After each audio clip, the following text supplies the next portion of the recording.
بسم اللہ الرحمن الرحیم۔ السلام علیکم۔ فیاض میر سندھو آپ کی خدمت میں حاضر ہے۔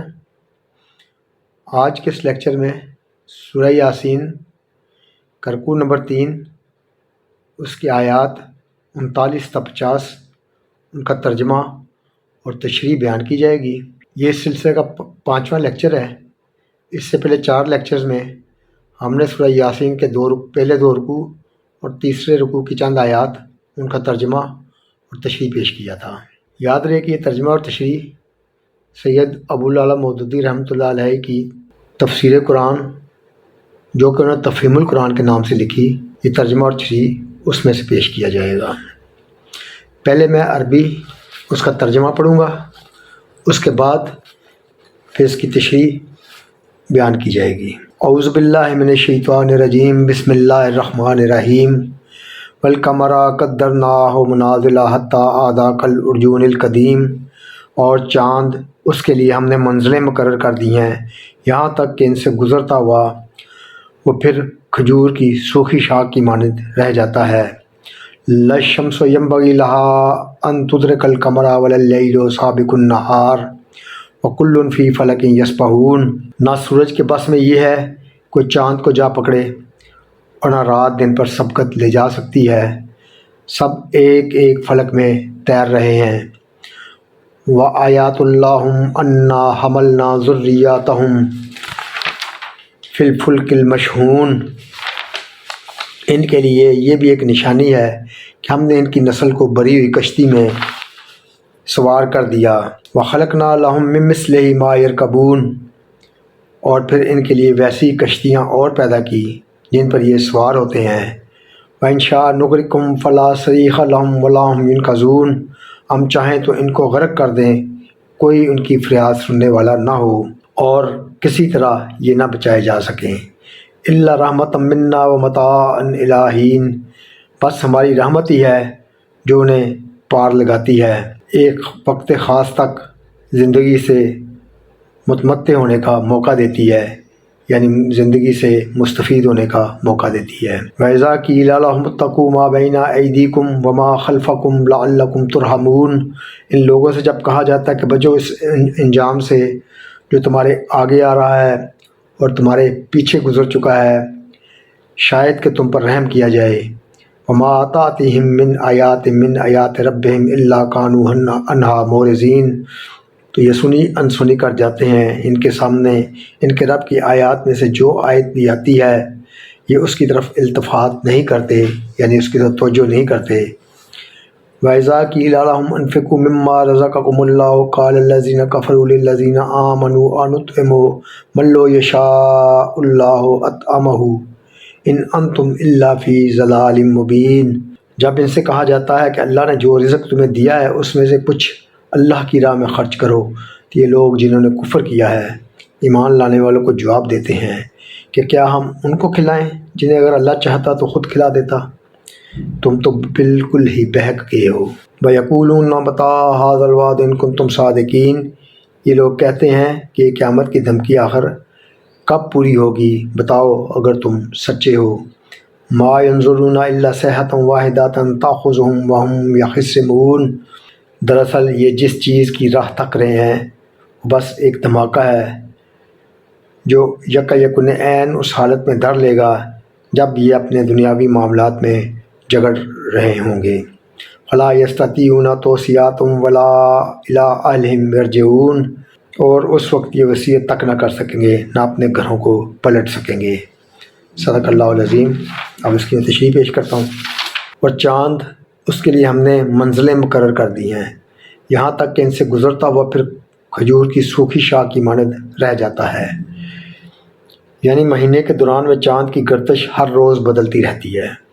ایک دن وہ ہلال بن کر طلوع ہوتا ہے، پھر روز بروز بڑھتا چلا جاتا ہے یہاں تک کہ 14ویں رات کو بدر کامل بن جاتا ہے۔ اس کے بعد روز گھٹتا چلا جاتا ہے حتیٰ کہ آخر کار پھر اپنی ابتدائی شکل پر واپس پہنچ جاتا ہے۔ یہ چکر لاکھوں برس سے پوری باقاعدگی کے ساتھ چل رہا ہے، اور چاند کی ان مقرر منزلوں میں کبھی فرق نہیں آتا۔ اسی وجہ سے انسان حساب لگا کر ہمیشہ یہ معلوم کر سکتا ہے کہ کس روز چاند کس منزل میں ہوگا۔ اگر اس کی حرکت کسی ضابطہ کی پابند نہ ہوتی تو یہ حساب لگانا ممکن نہ ہوتا۔ نہ سورج کے بس میں یہ کوئی چاند کو جا پکڑے۔ اس فکرے کے دو مطلب لیے جا سکتے ہیں اور دونوں صحیح ہیں۔ ایک یہ کہ سورج میں یہ طاقت نہیں ہے کہ چاند کو پکڑ کر اپنی طرف کھینچ دے یا خود اس کے مدار میں داخل ہو کر اس سے جا ٹکرائے۔ دوسرا یہ کہ جو اوقات چاند کے طلوع و ظہور کے لیے مقرر کر دیے گئے ہیں ان میں سورج کبھی نہیں آ سکتا۔ ممکن نہیں ہے کہ رات کو چاند چمک رہا اور یکایک سورج افق پر آ جائے، اور نہ رات دن پر سبقت لے جا سکتی ہے۔ یعنی ایسا بھی کبھی نہیں ہوتا کہ دن کی مقررہ مدت ختم ہونے سے پہلے رات آ جائے اور جو اوقات دن کی روشنی کے لیے مقرر ہیں ان میں وہ اپنی تاریکیاں لیے ہوئے یکایک موجود ہو۔ سب ایک ایک فلک میں تیر رہے ہیں۔ فلک کا لفظ عربی زبان میں سیاروں کے مدار آربٹس کے لیے استعمال ہوتا ہے اور اس کا مفہوم سما آسمان کے مفہوم سے مختلف ہے۔ یہ ارشاد کہ سب ایک فلک میں تیر رہے ہیں 4 حقیقتوں کی نشاندہی کرتا ہے۔ ایک یہ کہ نہ صرف سورج اور چاند بلکہ تمام تارے اور سیارے اور اجرام فلکی متحرک ہیں۔ دوسرے یہ کہ ان میں ہر ایک کا فلک یعنی ہر ایک کی حرکت کا راستہ یا مدار الگ ہے۔ تیسرے یہ کہ افلاک تاروں کو لیے ہوئے گردش نہیں کر رہے بلکہ تارے افلاک میں گردش کر رہے ہیں۔ اور چوتھے یہ کہ افلاک میں تاروں کی حرکت اس طرح ہو رہی ہے جیسے کسی سیال چیز میں کوئی شے تیر رہی ہو۔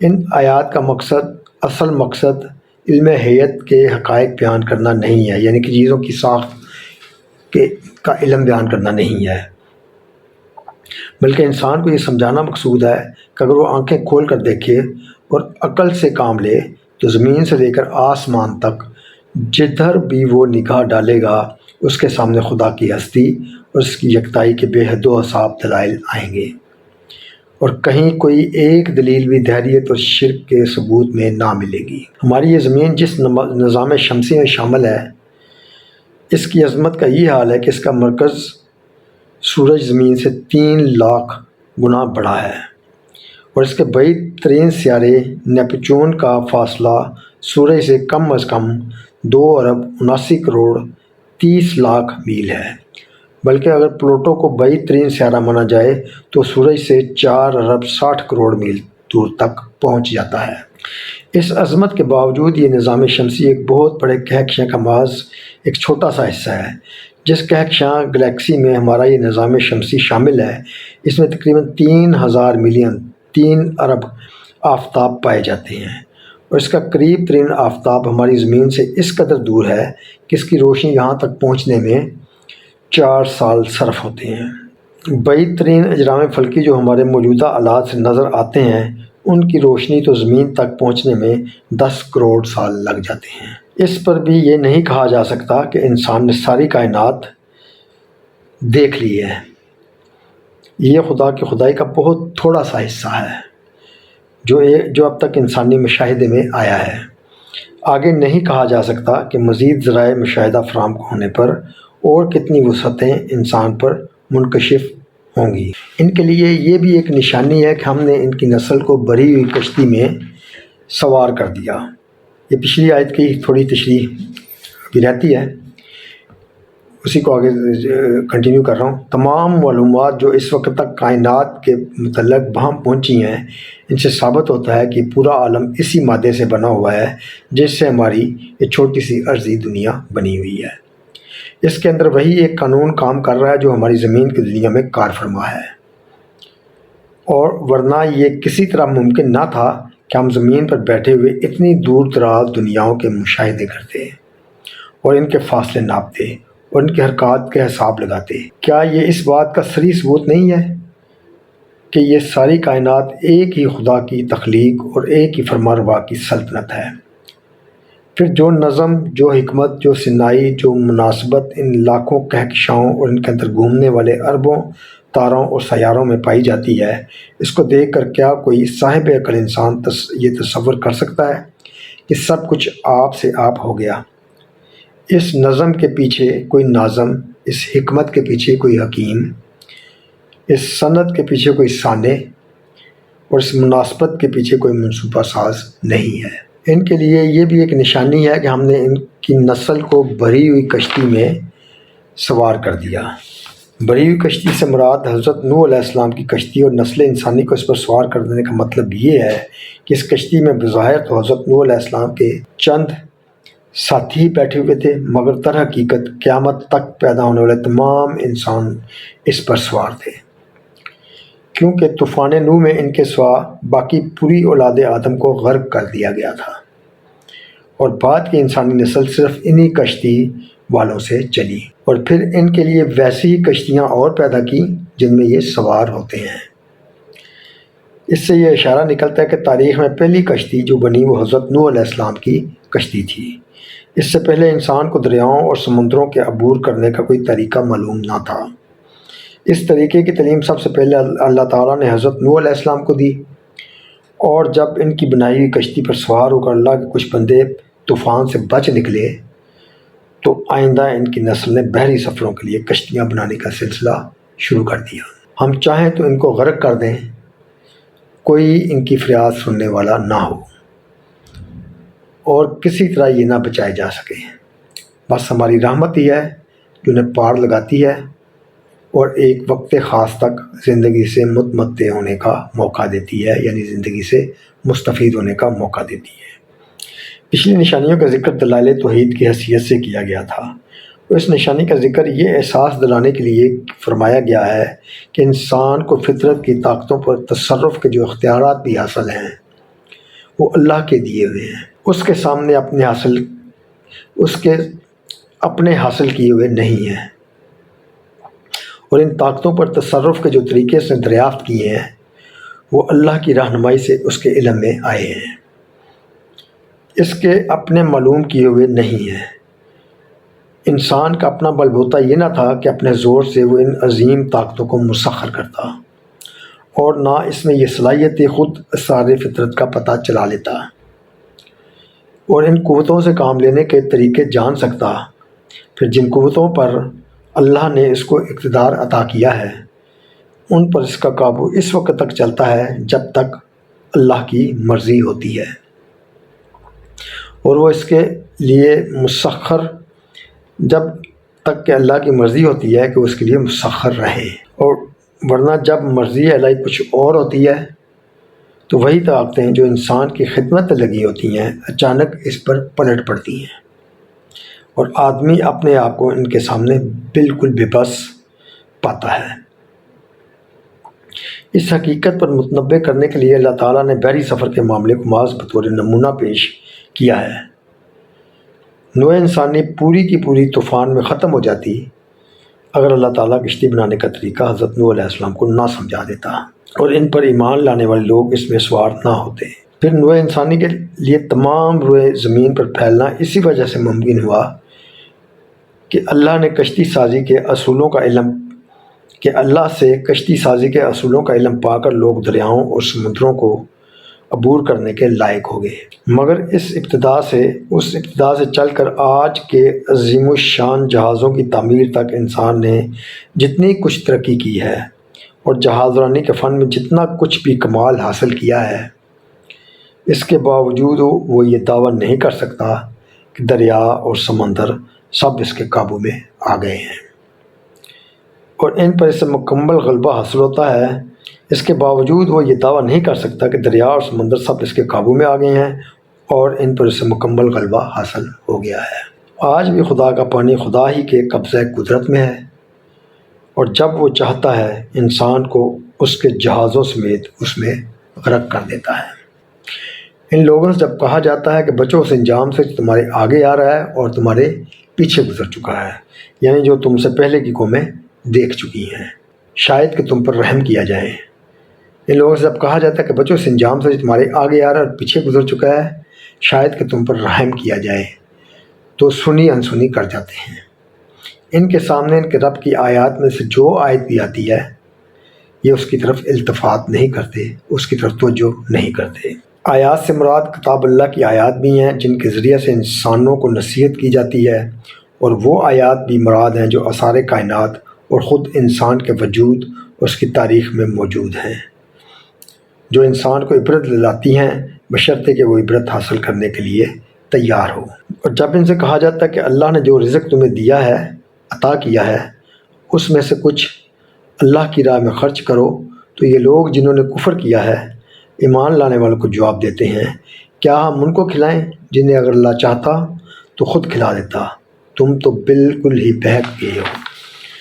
اس سے یہ بتانا مقصود ہے کہ کفر نے صرف ان کی عقل ہندی نہیں کی ہے بلکہ ان کی اخلاقی حس کو بھی مردہ کر دیا ہے۔ وہ نہ خدا کے بارے میں صحیح تفکر سے کام لیتے ہیں اور نہ خلق کے ساتھ صحیح طرز عمل اختیار کرتے ہیں۔ ان کے پاس ہر نصیحت کا الٹا جواب ہے، ہر گمراہی اور بد اخلاقی کے لیے ایک عمدہ فلسفہ ہے، ہر بھلائی سے فرار کے لیے ایک گھڑا گڑایا بہانہ موجود ہے۔ توحید کے بعد دوسرا مسئلہ جس پر نبی صلی اللہ علیہ وسلم اور کفار کے درمیان نزاع برپا تھی وہ آخرت کا مسئلہ تھا۔